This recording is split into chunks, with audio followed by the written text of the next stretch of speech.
Maka kalau kita kembali kepada keluarga, keluarga pun tempatnya apa? Panggilan. Menyedihkan, umat Katolik ini kalau punya anak hemat. 2, 1. Bagaimana mungkin jadi romo? Gitu ya. Maka banyak umat SMI ini katanya doa panggilan banyak. Tuhan panggillah anak-anak, tapi bukan anak saya. Anak yang lain untuk menjadi imam gitu ya. Jadi kita harus sadar keluarga dasar banget. Di dalam keluarga sekarang ini banyak godaan. Beda dengan dulu-dulu. Dulu itu mana empek kita, engkong kita, pacaran sampai 5-3 tahun. Dah, mereka baru ngelihat pasangannya pas mau kawin. Ya kayak gini.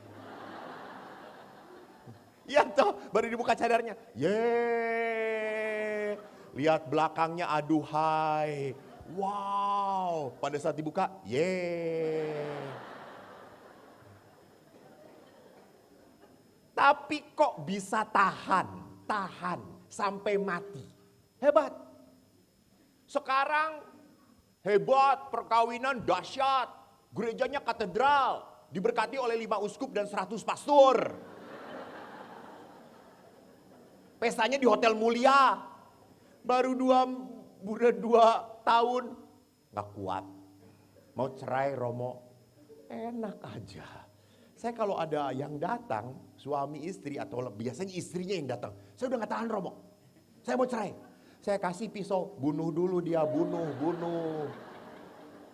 Karena dalam gereja hanya kematian yang bisa memisahkan. Toh iya, hanya kematian. Lu bunuh dulu sana. Berarti Romo merestui? Ya tapi gak jelas kata silakan aja, itu tanggung jawab sendiri kata saya. Jadi perhatikan hidup berkeluarga sekarang berat banget. Apalagi pria-pria mengeluh pada saya, Romo hidup dengan istri saya itu susah. Kenapa susahnya Pak? Serba salah. Kalau suami salah, maka suami harus minta maaf.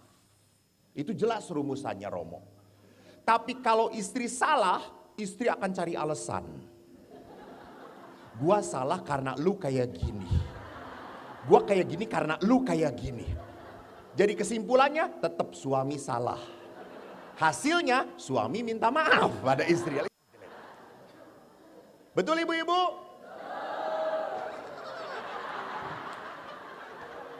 Ampun. Bapak-bapak, saya ucapkan turut berduka cita. Lihat begitu teganya, betul. Romo kita bahagia ya, tidak menikah ya Romo. Nah, Kak, bapak-bapak itu selalu ngomong, Romo tuh saya salah, di depan istri itu saya selalu salah melulu. Tidur saja disalahin. Emang kenapa Pak? Ya saya berhadapan-hadapan, kan namanya suami istri. Kan berhadapan-hadapan tidurnya. Lalu istri berkata, jangan saling berhadapan-hadapan. Kenapa? Lu menghirup, gua menghirup napas gitu. Ngap tahu gitu ya. Ya udah, saya tuh nggak mau dia ngap. Ya sudah, saya membelakangi istri gitu ya. Masih disalahkan, istri sendiri kamu kasih pantat ya, tega ya.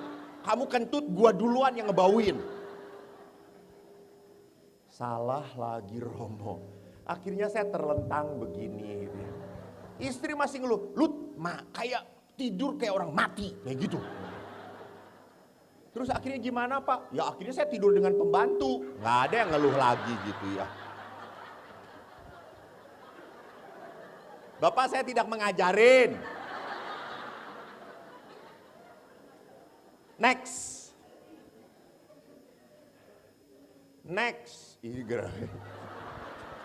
Ini yang jaganya dengerin gue. Ya Allah. Jangan ikut ketawa, diem. Jadi kalau gereja mendukung, mendoakan, mengajak untuk mempertahankan keluarga, kenapa? Karena gereja berkata keluarga tetap berharga. Keluarga itu adalah apa? Adalah karyanya Tuhan. Nanti kita lihat. Maka di dalam salah satu ensiklik Bapak Paus Amoris Laetitia, sukacita kasih, ini mau merefleksikan tentang hidup berkeluarga. Maka dikatakan cinta dalam keluarga itu adalah sukacita bagi gereja. Gereja amat sangat mempromosikan supaya apa? Rukun, setia, tetap bersama. Tolong ya. Maka tadi baru datang aja, panitia langsung ngomong, oh ini Romo hauce pu hauce ce ya.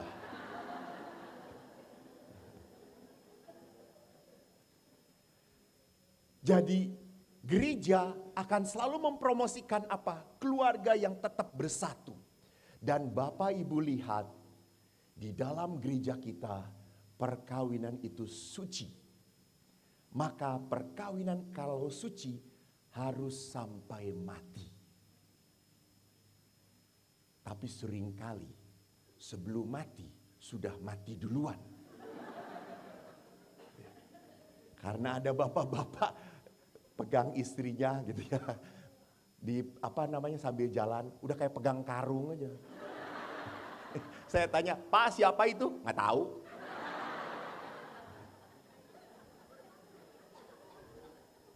Pernah Bapak ke gereja kami, oma opa pegangan tangan, saya sangat terharu sekali. Udah tua pegangan tangan. Opa, oma edan masih pegangan tangan. Sayang banget ya. Enggak, takut jatuh.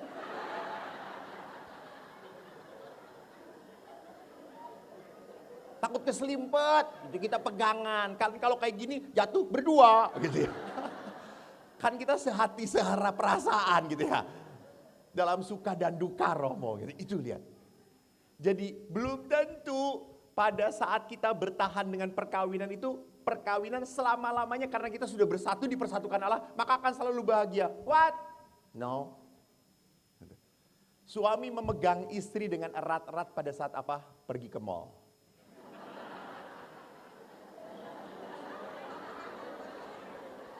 Dia bukan sayang istrinya, sayang dompetnya coy. Dia pegangin, ayo mah, lurus. Istri kan, tar dulu pak. Ih, ini lihat ada baju bagus.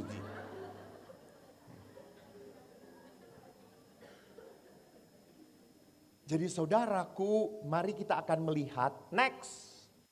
Apa artinya sukacita, cinta di dalam keluarga.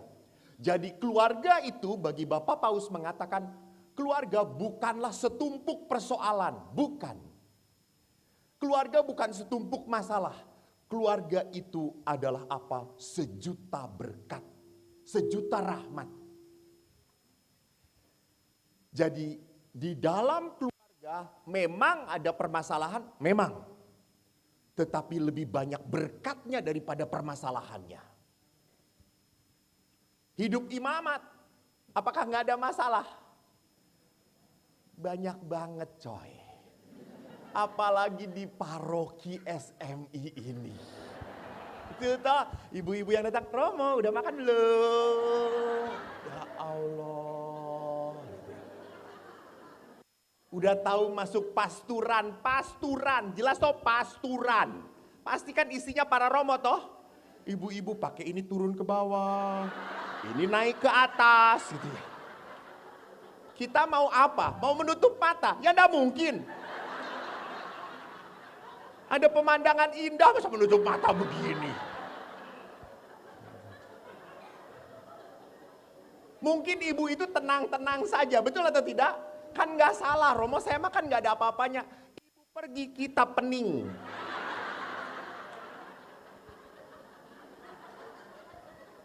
Ibunya udah pergi, bayangannya itu masih di sini coy. Kok ngomong masa sih. Cobain nanti ke Romo Bondo, Romo. Langsung Romo akan eksorsis.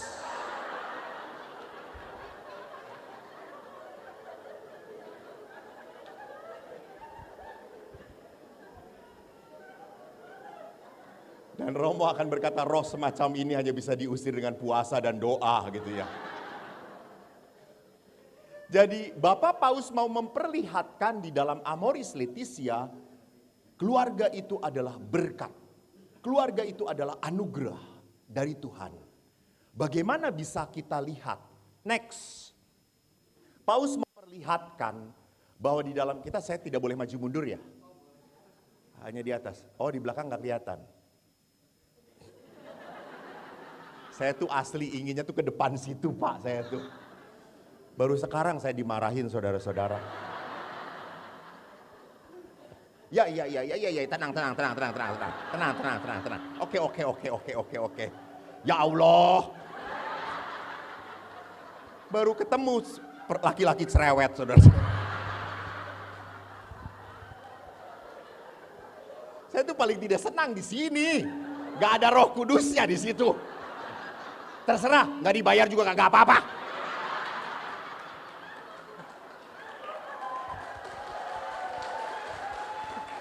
Saya tuh lebih senang menyapa gitu ya, lebih senang menyapa. Tapi ini mic-nya jelek banget sih. Jadi Paus mengatakan bahwa kitab suci itu berisi penuh tentang kisah keluarga. Lihat di dalam kisah Kejadian bab 2, Allah menciptakan pria dan dia berikan wanita sebagai penolong.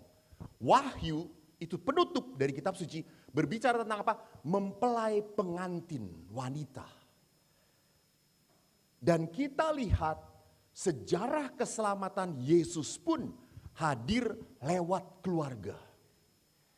Dan kita tahu bahwa Yesus bukanlah lahir dari keluarga yang baik-baik saja. Tidak.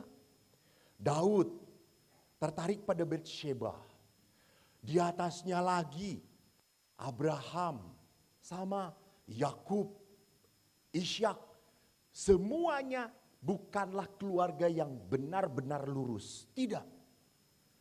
Justru sejarah jatuh bangunnya manusia, inilah sejarah keselamatan. Jadi kalau kita berpikir bahwa keluarga kita itu adalah keluarga yang harus baik-baik saja, tidak ada masalah, enggak ada. Jangan pernah berpikir hebat tuh keluarga DPH. Keluarga yang istiqomah, warohmah, barokah. Yang ada barokah.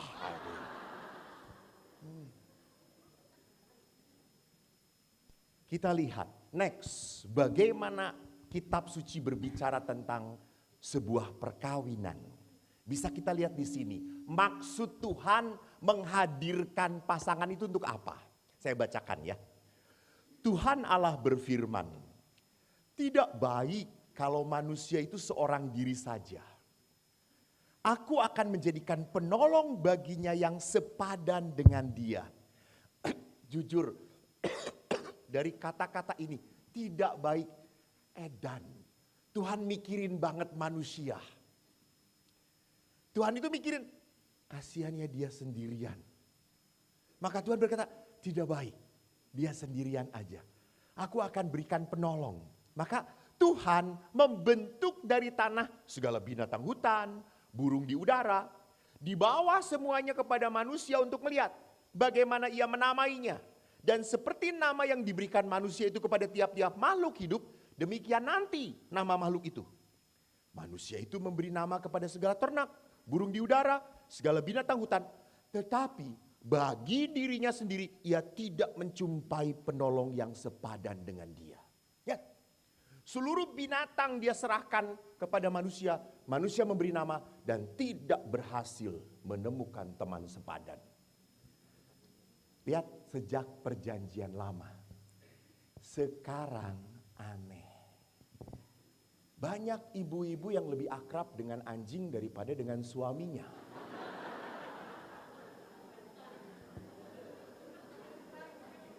Si Blacky lah dielus-elus. Blacky, tuh pastor, lihat Blacky bisa ngomong dengan saya. Gitu. Banyak yang error sekarang ini coy. Gitu ya. Dipeluk-peluk lah, dicium-cium, suaminya cuma ngeliatin. Gue dianggurin, ya biarin aja, nyebelin. Lihat si Blacky mah nurut. Lalu beberapa suami, ya udah saya juga jadi Blacky aja. Hati-hati, hati-hati. Tanpa sadar kita seringkali memanusiakan binatang dan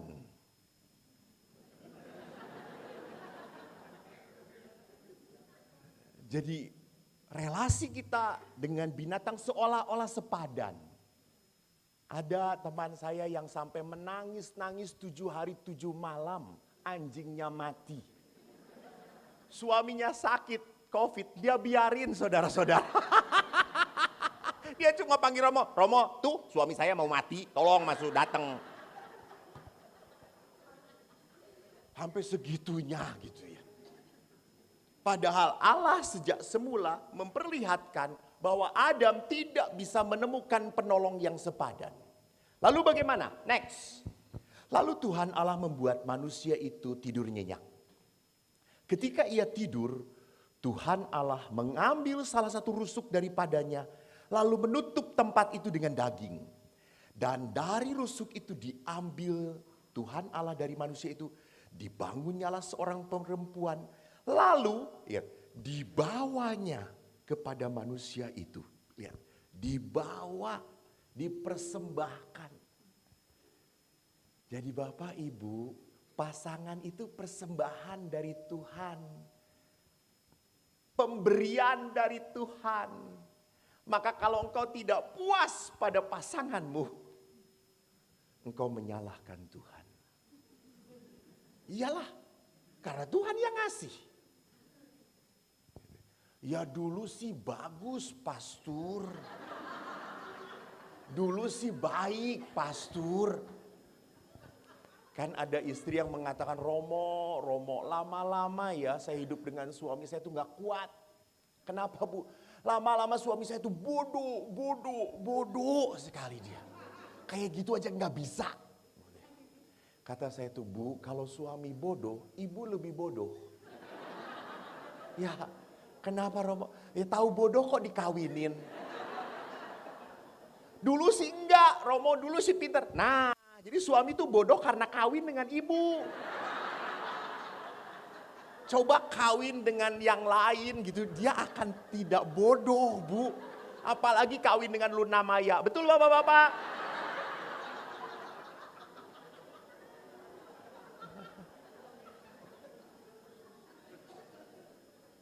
Yang ada bukan Luna Maya di rumah, tulang lunak saudara-saudara. Lalu berkatalah manusia itu, lihat, inilah dia tulang dari tulangku, daging dari dagingku. Ia akan dinamai perempuan sebab ia diambil dari laki-laki. Sebab itu seorang laki-laki akan meninggalkan ayahnya dan ibunya dan bersatu dengan istrinya sehingga keduanya menjadi satu daging. Dan bagus ayat ditutupnya. Mereka keduanya telanjang, manusia dan istrinya, tetapi mereka tidak merasa malu. Ini perkawinan. Ini pasti belum kawin, ini kelihatan dari wajahnya belum kawin. Anak ibu ya, ibu sudah menikah ya. Ibu, di hadapan siapa ibu berani telanjang? Kenapa gua nanya itu ya? Ya memang ini kan sesuai dengan ini gitu. Pasti di hadapan suami ya. Kok suami merasa aneh sih? Suami berkata, lu belum pernah telanjang di depan gue gitu.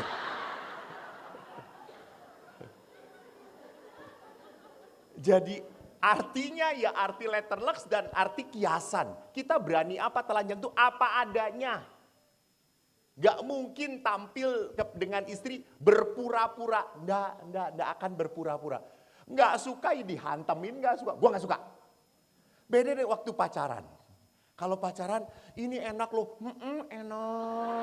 Enak banget. Saya ingat adik saya itu pacaran dengan orang Manado. Dan akhirnya menikah sekarang. Waktu pacaran saya pernah ngintip. Kakak yang baik. Lihat calon adik-adikku, baik atau tidak? Adik saya itu orang Jawa tidak suka yang namanya pedas. Paling sedikit lah. Orang Manado kan beda. Kalau dengan pedas, gila banget toh. Lalu dia beli bakso. Dan si pacar itu, bakso tuh kalau nggak pedas, nggak enak. Lalu adik saya, nggak enak. Ya betul. Kamu suka pedas? Iya suka pedas, saya juga suka pedas. Pulang pacaran mencret dia.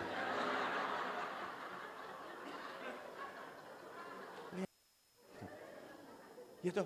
Waktu pacaran semua dibela-belain. Ya toh? Makanya kan ada lagunya, jatuh cinta berjuta rasanya. Dibelai, ditendang, amboy rasanya. Iya, namanya jatuh cinta. Katanya juga waktu jatuh cinta, tai kuda rasa. Oh, yang sudah ngerasain. Gue belum pernah ngerasain. Mereka langsung coklat. Wih, hebat ya. Tai kuda aja dirasain ya.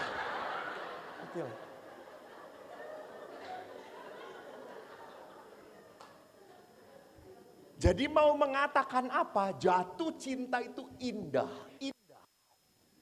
Dalam jatuh cinta orang bisa, laki-laki itu waktu jatuh cinta, ngomongnya kayak pujangga. Dan perempuan blow on-nya gitu ya. Mau aja dibohongin gitu ya. Hai Juwitaku, engkau itu bunga mawar yang paling indah, merona merah tiada bandingnya. Kalau engkau mawar, biarlah aku menjadi kumbangnya.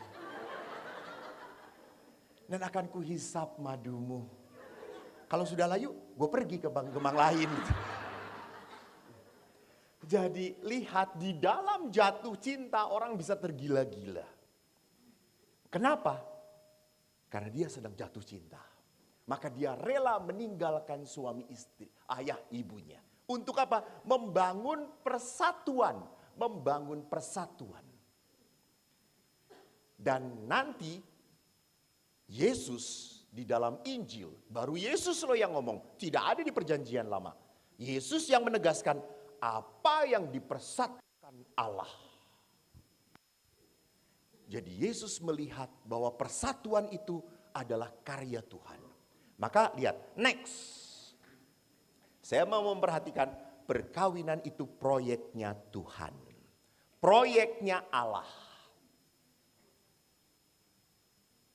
Coba yang duduk dengan pasangan suami istri.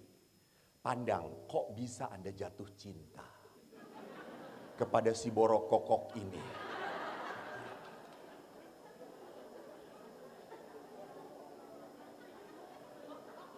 Itu kan karena karya Tuhan toh.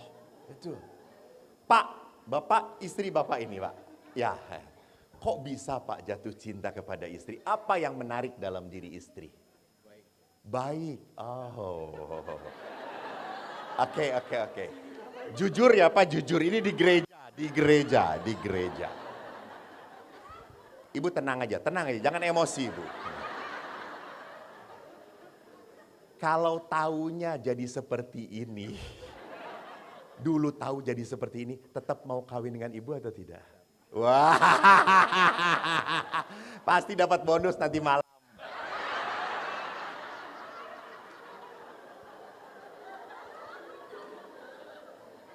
Langsung ngomong, iya Mi, tagih gitu. Jadi saudaraku, lihatlah bahwa jatuh cinta itu betul-betul karya Tuhan. Pasangan Andi itu dulu bukan siapa-siapa. Saudara bukan. Ada hubungan kerabat tidak? Ya atau tidak? Tidak ada hubungan apa-apa tuh dulu. Sebelum nikah, betul? Nah sekarang kalau saya tanya, lebih berat mana ibu? Lebih berat mana? Ditinggal, meninggal suami atau orang tua? Suami. Padahal dulunya bukan siapa-siapa. Tapi saya akan berat banget pada saat ditinggal oleh pasangan saya. Lihat, karena apa? Karena Tuhan yang menyatukan. Maka kalau dalam retret, Saya selalu ngomong, coba suami istri ngobrol dulu. Siapa yang duluan meninggal? Ini serius. Harus dibicarakan, disiapkan gitu ya. Biasanya para istri ngomong, aku nggak siap, Pak, aku nggak siap, aku nggak siap. Dan suami selalu berkata, ya nggak apa-apa, nggak apa-apa. Duluan juga nggak apa-apa. Saya sudah punya ban serep kok, Mi. Gitu.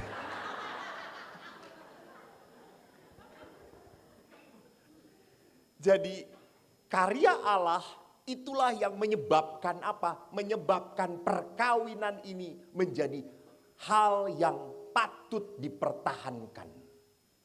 Karena ini karya Tuhan. Karena apa? Karena kalau ini karya Tuhan, Tuhan tahu bagaimana membahagiakan saya ya dengan mendatangkan pasangan itu untuk hidup Anda. Lah kalau pertanyaannya, lah kalau Tuhan tahu Romo untuk membahagiakan saya, mendatangkan pasangan saya, tapi jadinya tidak bahagia, halo, jangan salahkan Tuhan. Salahkan Anda. Yang apa? Yang mengatur relasi Anda. Yang mengatur hidup perkawinan Anda. Bukan salahnya Tuhan. Next. Maka Bapak Paus berkomentar di dalam Amoris Laetitia.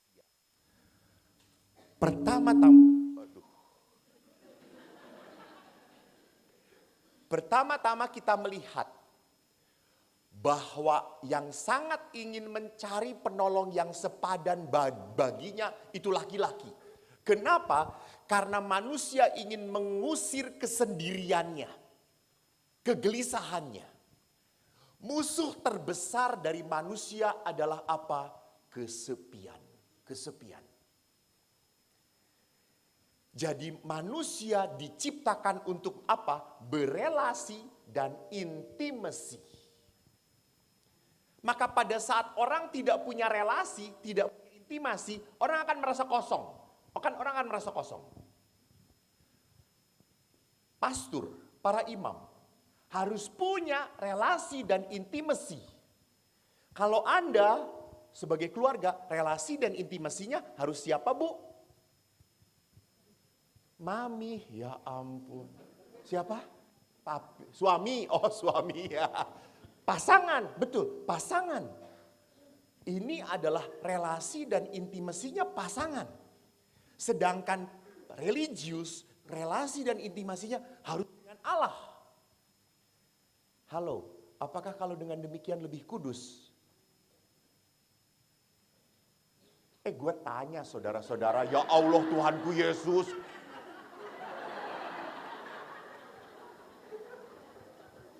Bapak Ibu, kan saya ngomong, ya Tuhan ada umat yang kayak gini, gue tanya malah melongo.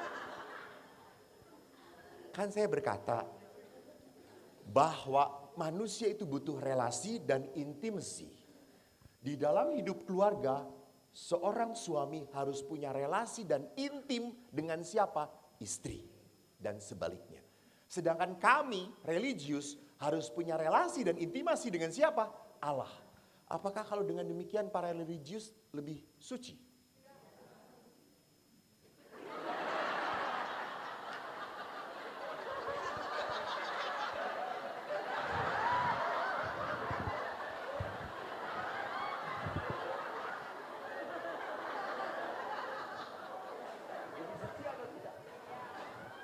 Lebih suci Om? Siapa? Religius? Bertobatlah. Nanti saya lihat, saya perlihatkan. Enggak. Cara pengudusan suami istri beda dengan cara pengudusan rohaniwan. Jadi tidak bisa dikatakan, oh karena religius ini relasi dan intimasinya dengan Tuhan, maka dia lebih suci dong. No. Tidak seperti itu. Salah. Nanti saya perlihatkan. Next. Yang kedua dahulu. Diperlihatkan yang ketiga tentang kesucian itu. Tentang apa? Sakramen. Keluarga adalah jalan kekudusan. Jadi tadi pertama, keluarga itu adalah proyeknya Tuhan. Dan kedua, keluarga itu tempat jalan kekudusan. Bapak Paulus mengatakan, hidup berkeluarga merupakan jalan sesungguhnya bagi pengudusan. Dan bertumbuh rohani setiap hari, suatu sarana untuk persatuan yang lebih dalam dengan Allah.